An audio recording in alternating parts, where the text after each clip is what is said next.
Good day. Today I am in my driveway, and I was originally planning to do this 2-year updated review of my Lund 1875 Pro V bass out on the lake, but it's blowing like 30 knots, so I'm pretty sure I would be screaming at the camera, so I'm not going to do that. So I'm going to try it here.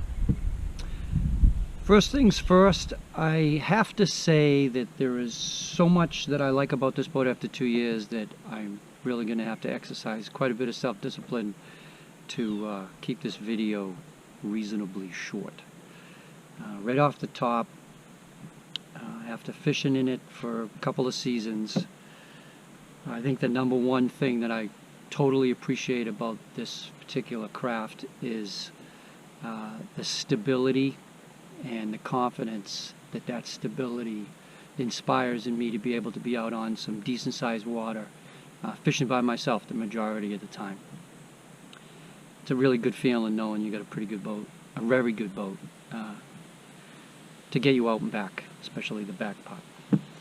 Along with that, the storage and fishability is outstanding.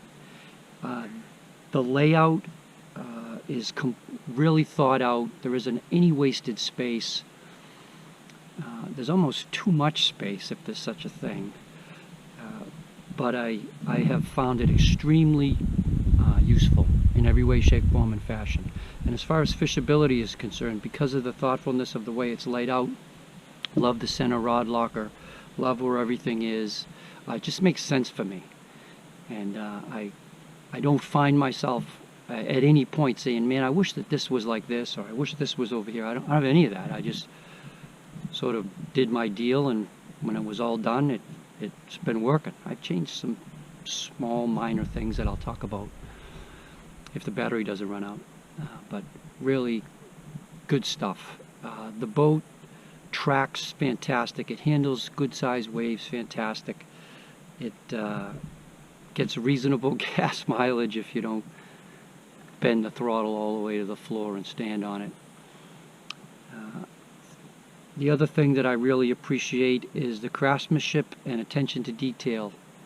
The boat there's nothing on it that's, pardon my expression, half-assed. Everything is clean, neat, tight, and exactly the way I would hope it to be, and it is.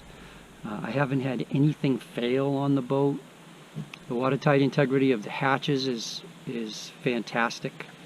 I've been out in some pretty good downpours, and the way the hatches are designed with the tall channel inside of it keeps the spaces dry. I have had to periodically ensure that the hatches remained tight because they get a little, I won't say loose, but from opening and closing routinely, you have to ensure that the screw that's on it hasn't loosened up so that it doesn't get loose. It takes 2 seconds. And I like being able to do that. I'm going to start up at the bow, and we'll talk about some of the additions that I have made, and which are all positive things.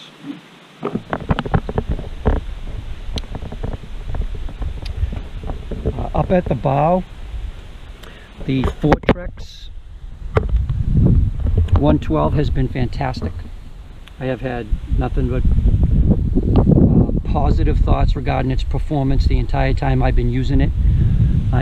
The 112 moves this boat around with authority, and I totally love the with authority part.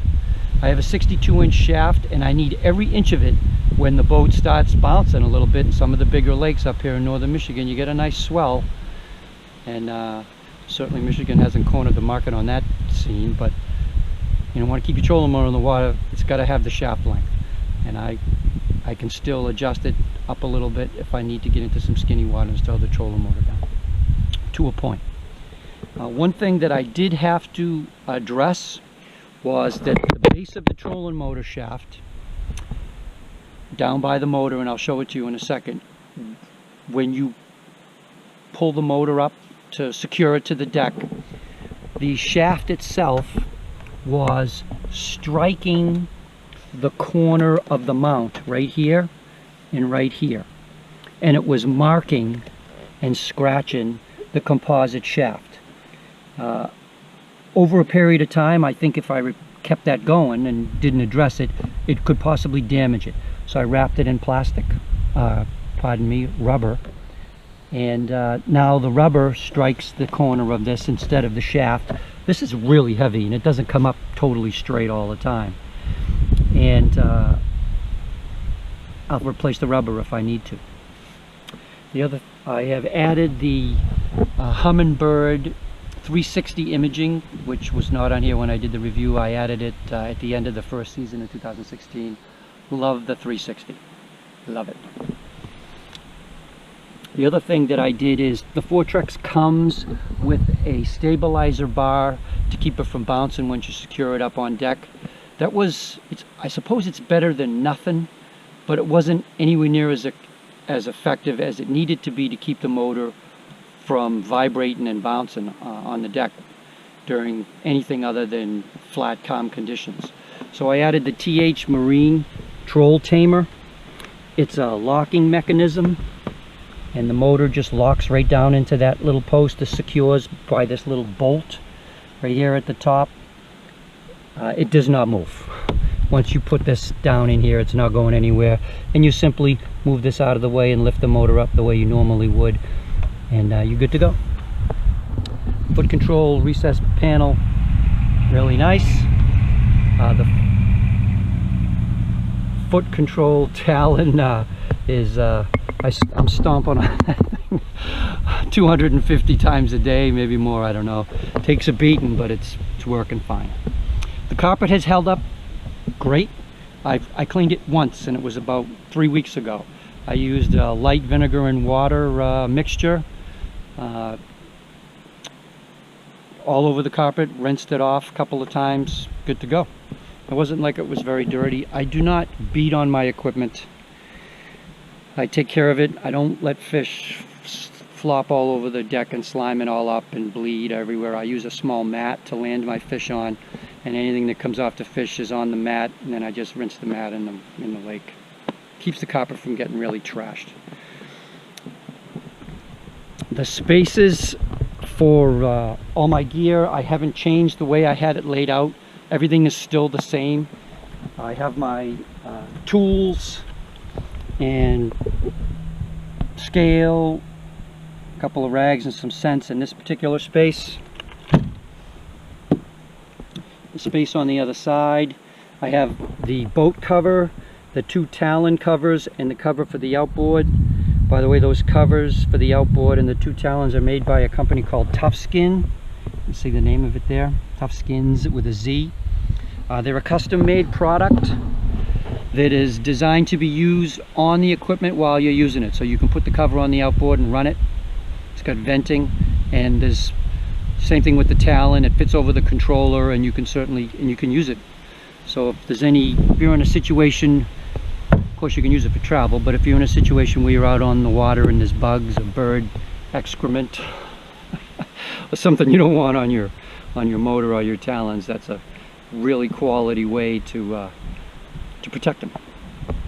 The 2 spaces on either side of the center line rod locker, this is all survival gear, life jackets. I got a save face, my throwable device, and this bag is foul weather gear, rain gear, and bibs, and I'm glad I don't need that today, but early and late season we're all about it. The other side, I've got some terminal tackle, hooks and weights. I got my fray bill, some line, leaders, spinner baits, and my seat. The bike seat is here. I don't use it very much, but every once in a while it's in there. The lights have worked as expected. The center rod locker, love the center rod locker. I generally fish and set up my deck so that I have the rods on the starboard side. I don't put anything on the port side. If I need to add or subtract rods when I open the center rod locker, I'm not dumping my tackle out over the side, and it's very easy to add and subtract without having a giant cluster, which can happen, I guess. The center rod locker has been worked exactly like I had hoped. Right now I think there's 26 rods in there, 19 casting rods, and the rest are spinning rods.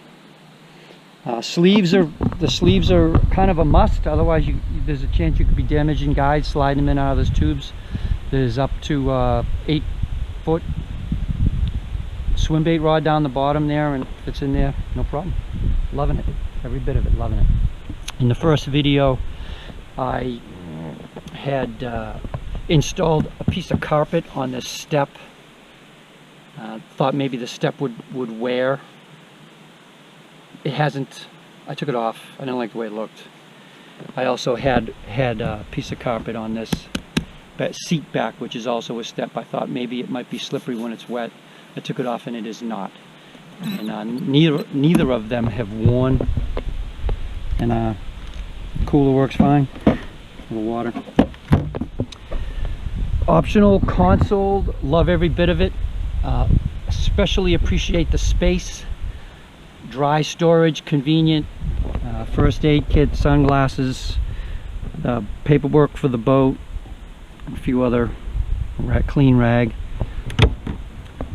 Underneath the optional console is my required fire extinguisher. I installed a survival knife, and that yellow and blue device is a PLM.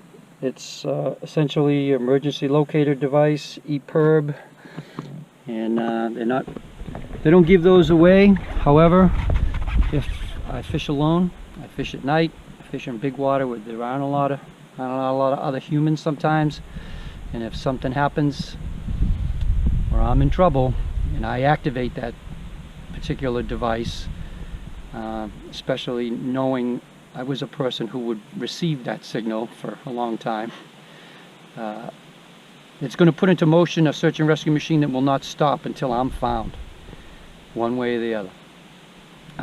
It's good to know. It's reassuring. I hope I never have to use it. Battery in it lasts 5 years. If you don't have one and you're in the same situation as me, I encourage you to do a little research and think about it. It could save your life.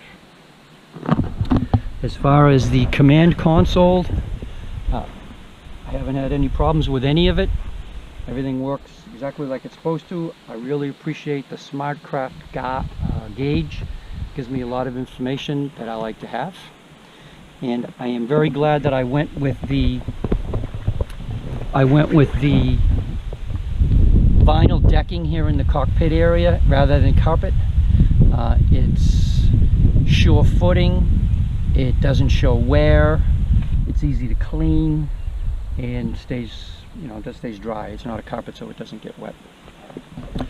The seats have been very durable, easy to clean, and look pretty sharp.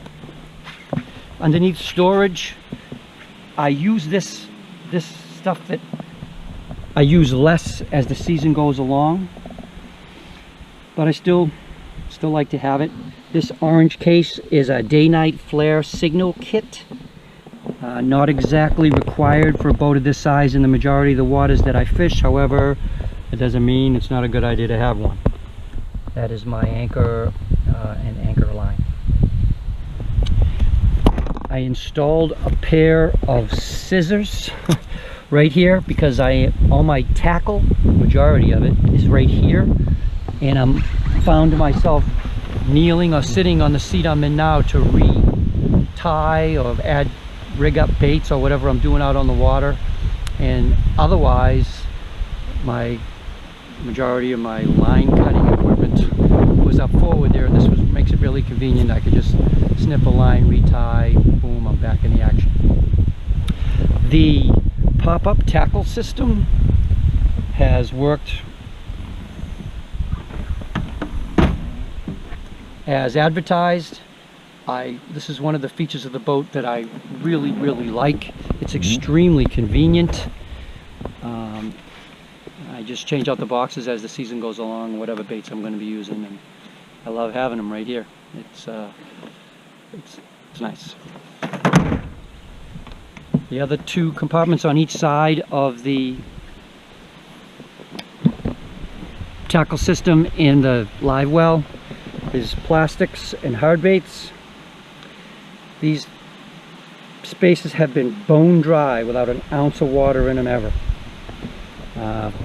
I like it. Nothing worse than having to wring out everything inside your boat after a rainstorm. Major pain. Other side is the same thing. That's jigs and some more soft baits.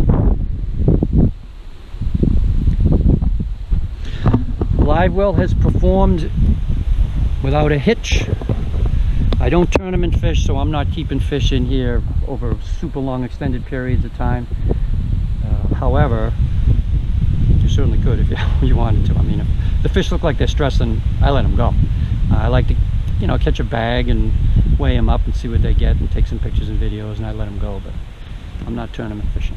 I appreciate the recirculating pump, and it has a pump out system.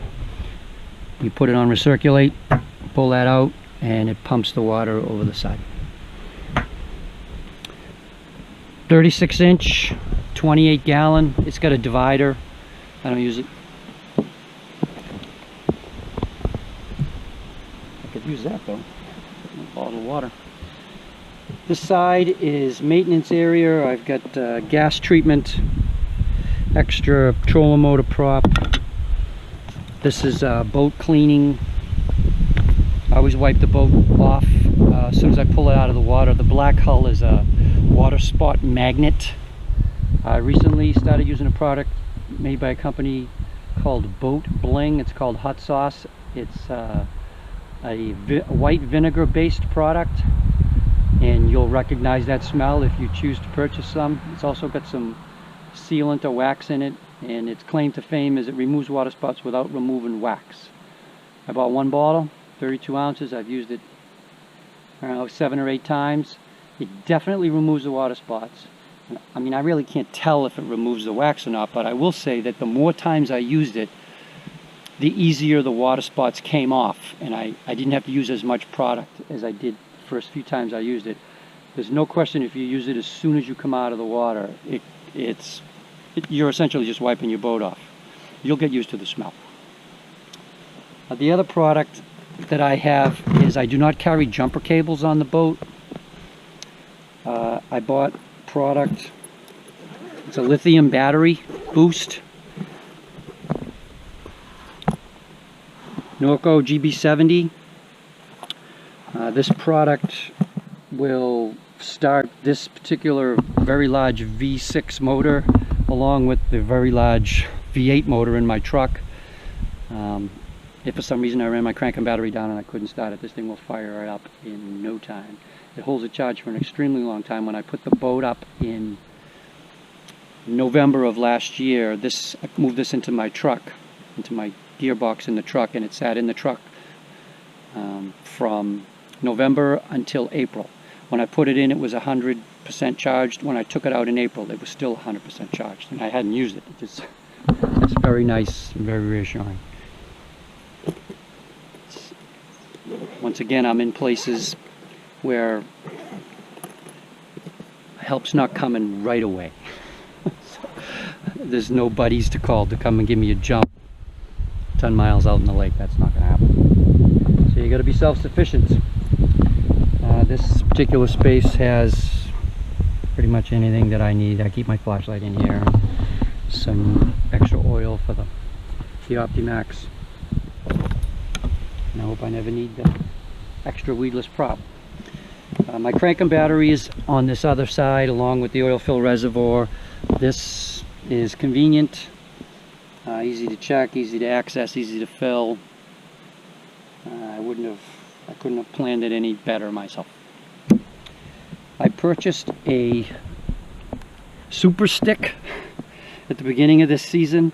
A lot of times in northern Michigan, although the season is open catch and release for bass now all year, however, they don't put the docks in until it gets a little closer to walleye season. So I'm launching without a dock many times, and the super stick makes it very convenient to push myself out without having to power up anything in some pretty skinny water before I have to fire up the big motor, so I don't clip anything in or suck up any sand into the motor. And obviously if I wanted to get into some super skinny water and it was so skinny I couldn't get the trolling motor down in, or I'm certainly not going to be using the outboard in that situation. It extends out to 12 feet. It's extremely sturdy. It's secured right here to the deck, and it's pretty convenient.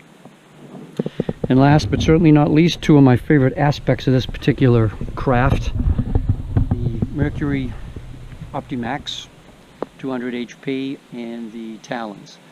The Talons have worked just like they did the day that I got them. They are an intricate part of the way I fish, and I could not, just like I said in the first video, I could not imagine not having them on here. They're killer. And they also help me launch and recover the boat on and off the trailer by myself. It's too easy. It's like cheating. I will be in a line of 7 or 8 boats in front of me to launch in or recover, or with 7 or 8 boats behind me to launch and recover, and I will be the only person launching and recovering a boat of this size or smaller, sometimes even by themselves. I just never see anybody doing it. And although I definitely could do it without the Talons, there are some days where it's kind of cranking or whatever that they really help. And they give you a lot of confidence knowing that the boat's not going anywhere. The OptiMax has run like a top since I had it. It's the maximum horsepower for the boat. According to the plate, it's not excessive by any stretch, and it moves the vessel around with authority. And it's something that I can definitely appreciate. I don't run around a wide open throttle all the time. There's just no need of it.